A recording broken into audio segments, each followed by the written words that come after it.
तो आप यहाँ पे देख सकते हैं जो बाइडेन जो है यहाँ पे ऑफिशियली अपना ऑफिस जो है वो एंटर करने के लिए यहाँ पे फॉर्मेलिटीज़ पूरी कर रहे हैं।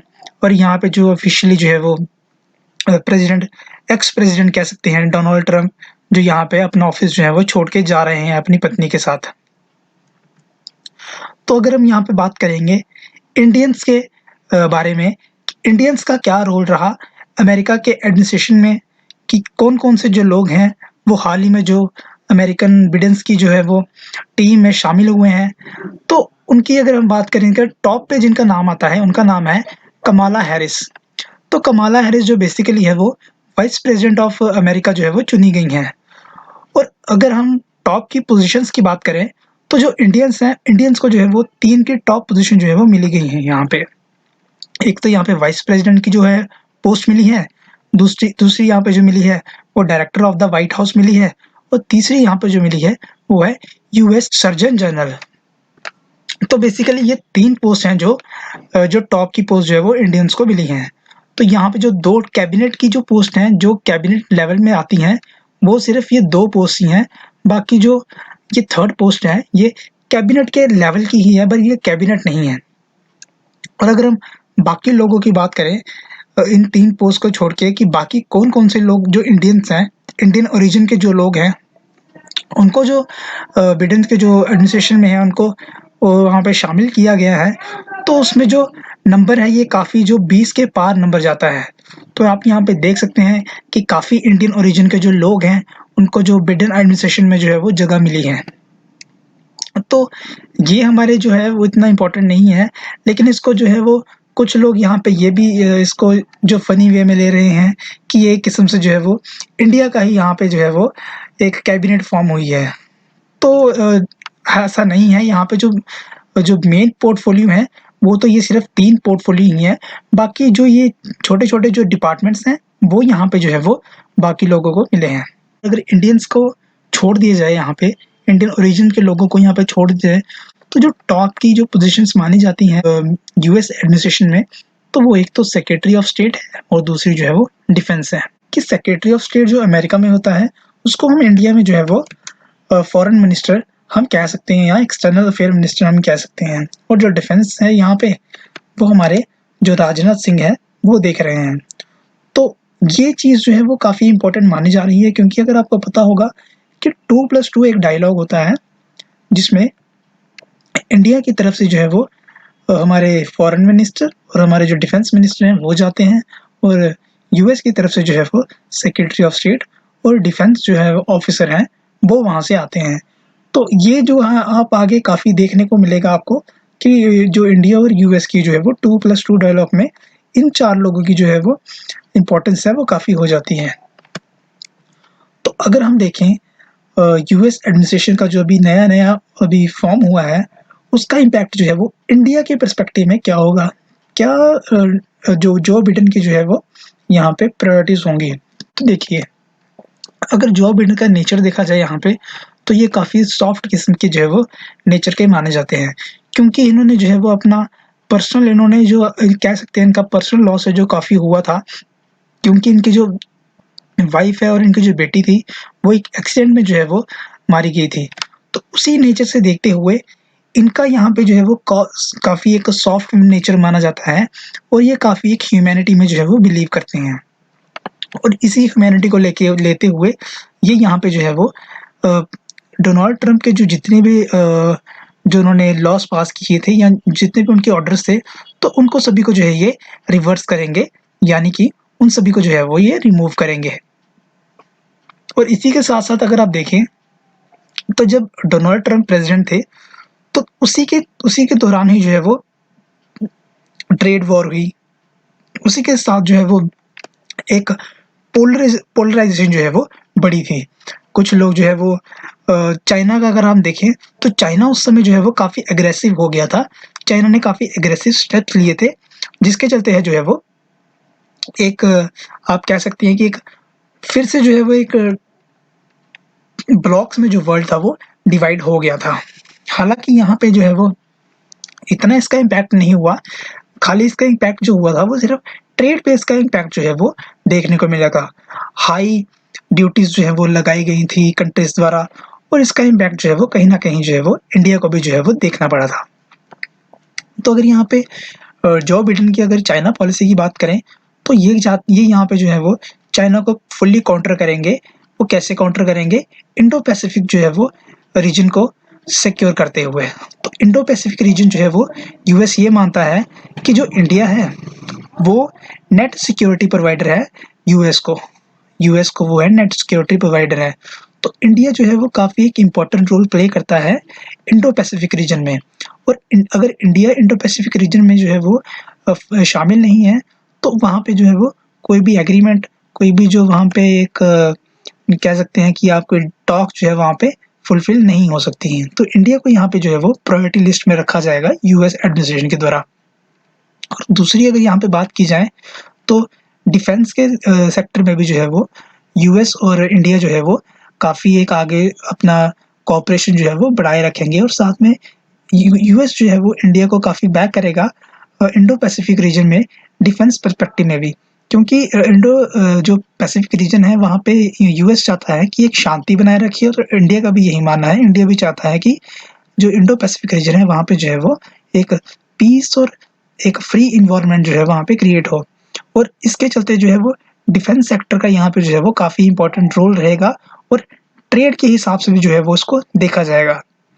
तो डिफेंस, ट्रेड और इंडो पैसिफिक रीजन जो है वो आप देखने को मिलेगा आगे आपको कि इंडिया और यूएस में इसको लेके जो है वो काफ़ी जो मीटिंग्स होंगी और टॉक्स भी जो है वो आपको देखने को मिल सकती हैं। और अगर यहाँ पे हम देखें कि यहाँ पे H-1B वीज़ा और यहाँ पे इमिग्रेशन को लेके, तो जैसे कि मैंने बताया आपको कि जो बिडेन जो है वो काफ़ी एक सॉफ्ट नेचर के जो है वो माने जाते हैं। तो इन्होंने यहाँ पे एक ये चीज़ की है, इन्होंने ये कहा था कि हम जो है वो एक बिल जो है वो कांग्रेस में भेजेंगे, और उसको पास करवा के जो है वो जितने भी इमिग्रेंट्स हैं उनको जो है वो यहाँ पे लीगलाइज़ करने का एक प्रोसेस शुरू होगा। और यहाँ पे ये देखा जाएगा कि मोर देन 11 लाख लोगों को जो है वो यहाँ पे फ़ायदा होगा पूरी दुनिया से। और जो H-1B वीज़ा है उसको यहाँ पे एक यहाँ पे ये देखा जा सकता है, जो इंडिया के जितने भी जो आईटी प्रोफेशनल्स हैं उनको यहाँ पे जो है वो एक काफ़ी बेनिफिट होगा। क्योंकि अगर आप देखें कि यूएस में जो है वो जो आईटी प्रोफेशनल है वो H-1B वीज़ा के तहत ही जो है वो वहाँ पे जाते हैं, और उनके तहत ही जो है वहाँ पे काम करते हैं। तो प्रेसिडेंट डोनाल्ड ट्रम्प ने क्या किया था कि इस वीज़ा पे जो है वो बैन लगा दिया था, और इमिग्रेंट्स पे भी जो है वो बैन लगा दिया था। और इसी के साथ-साथ जो है वो जो बिडेन इस चीज़ को जो है वो रिमूव कर देंगे, बैन जो है वो रिमूव कर देंगे, और 11 लाख लोगों को जो है वो अमेरिकन सिटीज़न होने का जो है वो प्रोसेस जो है वो शुरू करेंगे। और जैसा कि आपने देखा होगा कि क्लाइमेट चेंज पे जो है वो, अगर आप देखिए पेरिस एग्रीमेंट जो था, जो लैंडमार्क एग्रीमेंट माना जाता है क्लाइमेट चेंज पे, तो प्रेसिडेंट जो डोनाल्ड ट्रम्प थे, उन्होंने जो है वो यहाँ से बैक आउट कर लिया था। उन्होंने कहा था कि हम नहीं मानते किसी भी क्लाइमेट ऐसी चीज़ को। तो यहाँ पे ये भी देखा जा रहा है कि जो बिडेन यहाँ पे जो है वो इस जो ऑर्डर को जो है वो इसको जो है वो खारिज करेंगे, और जो पेरिस एग्रीमेंट में है फिर से अपना जो है वो प्रेजेंस बनाएँगे। तो एक ओवरऑल जो डेवलपमेंट आज यहाँ पे देखी जाएगी वो है कि इंडिया को भी यहाँ पे फ़ायदा होगा, और बाकी जो दुनिया के लोग हैं उनको भी यहाँ पे जो है वो फ़ायदा होगा। तो ये जो इंडो पैसिफिक रीजन है, इस पे जो है वो एक मैंने डिटेल वीडियो बनाया था, मालाबार एक्सरसाइज, तो उसको जाके आप यहाँ पे देख सकते हैं।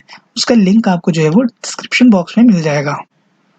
अगर आप देखें कि इंडिया का जो रिलेशन है, इंडिया, यूएस, पाकिस्तान, अफ़गानिस्तान, अगर हम चारों को देखें, इन चारों कंट्रीज़ को देखें, तो यहाँ पे जैसा कि मैंने आपको प्रीवियसली बताया था, यहाँ पे जनरल ऑस्टिन है, जो यूएस के जो है वो डिफेंस के डिपार्टमेंट जिनको मिला है। तो उन्होंने यहाँ पे प्रीवियसली ये स्टेटमेंट दी थी कि जो यूएस है वो पाकिस्तान को एक की रोल में मानता है यहाँ पे अफ़गानिस्तान पीस में। तो अफ़गानिस्तान पीस प्रोसेस में जो है वो पाकिस्तान का एक काफ़ी इम्पोर्टेंट रोल रहेगा, और यूएस ये चाहता है कि जो पाकिस्तान है वो एक फ़ोर फ्रंट में आके जो है वो यहाँ पे अपना काम करे। और जैसे कि अगर प्रीवियसली आप देखे होंगे कि जो डोनाल्ड ट्रम्प थे, डोनाल्ड ट्रम्प ने जितना भी पैसा जो है वो पाकिस्तान को मिलता था एक सिक्योरिटी प्रोवाइड करने के लिए, पीस टॉक को जारी रखने के लिए अफ़गानिस्तान में, तो उसको यहाँ पे जो है उन्होंने बैन कर दिया था, और उसकी वजह से जो है वो पाकिस्तान को काफ़ी इकोनॉमिकली लॉस भी हुआ था।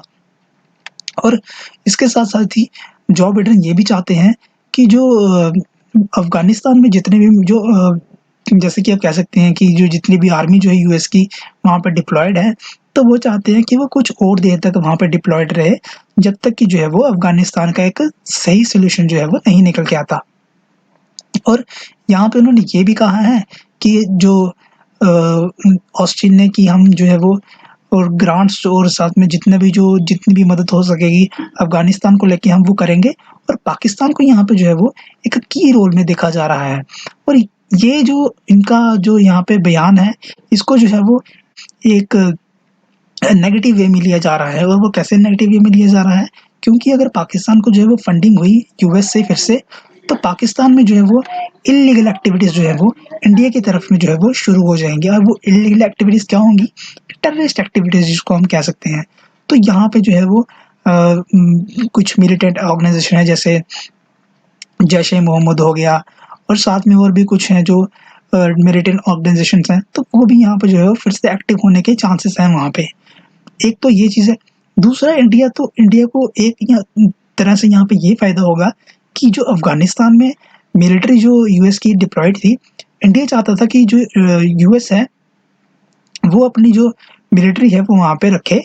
और उसके उससे क्या होगा कि एक तो वहाँ पे जो जितनी भी जो इस्लामिक टेररिज़्म के यहाँ पे जहाँ पे जो एक्टिविटीज़ होती थी, वो वहाँ पे थोड़ी जो कंट्रोल में रहेंगी।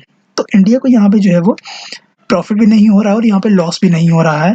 बस कुछ जो नेगेटिव एस्पेक्ट्स हैं जिनको जो है अभी क्रिटिकली देखा जा रहा है। तो अभी एक न्यूज़ आई है कि जैसे ही जो इन्होंने जो बिडेन ने जो है वो अपना ऑफ़िस सँभाला है, उसके साथ-साथ ही इन्होंने जो है वो एक बैन जो लगाया हुआ था डोनाल्ड ट्रंप द्वारा कुछ मुस्लिम कंट्रीज़ पे, उसमें जो थी मुस्लिम नेशंस थे और साथ में जो अफ्रीकन नेशंस थे।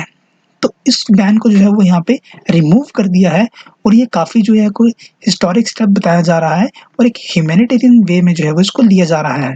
क्योंकि ये भी तो सही बात है कि आप किसी एक पर्टिकुलर रीजन को या एक पर्टिकुलर कम्युनिटी को या एक पर्टिकुलर कह सकते हैं कि आप रेस को जो है वो बैन नहीं कर सकते। ये जो है वो एक ह्यूमैनिटी के खिलाफ चीज़ें हैं। तो इस चीज़ को यहाँ पे जो है वो देखा जा रहा है और यहाँ पे जो बिडेन है, वो काफ़ी एक आगे आपको देखने को मिलेगा कि वो काफ़ी ऐसे ह्यूमैनिटेरियन जो स्टेप्स हैं वो और उठाएँगे। तो आज की वीडियो में बस इतना ही रखते हैं।